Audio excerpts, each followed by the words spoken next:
Pemirsa, Polres Pidi melakukan pemusnahan barang bukti narkotika jenis ganja sebanyak 240 kg. Kegiatan ini berlangsung di halaman Satreskrim Narkoba Mapolres Pidi Selasa pagi. Barang bukti narkotika jenis ganja yang dimusnahkan dengan cara dibakar ini merupakan hasil sitaan Satres Narkoba Polres yang disita dari tersangka berinisial D.A. bin Ahmad, warga desa Tebing Mecat, Kecamatan Pidia, Kabupaten Pidia. Ganja yang berjumlah 240 bungkus dengan berat keseluruhan 240 kg.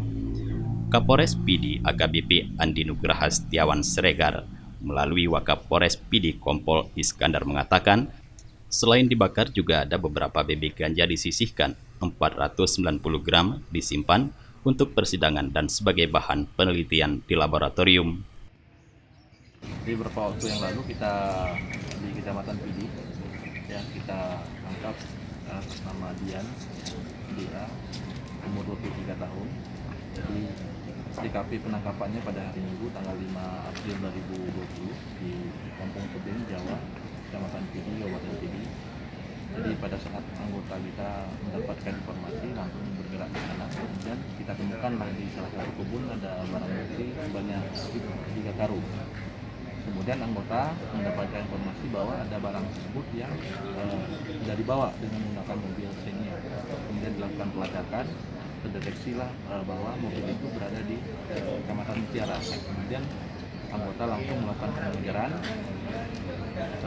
Kemudian tersangka berhasil kita amankan di Kabupaten Pidi Jaya, tepatnya di Kecamatan Pidi.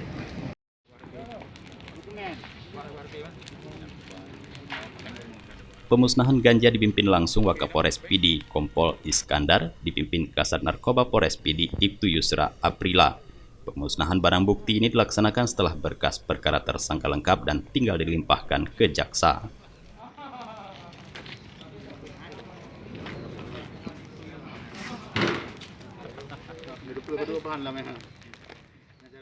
Dari Pidi, Tim Liputan Aceh TV melaporkan.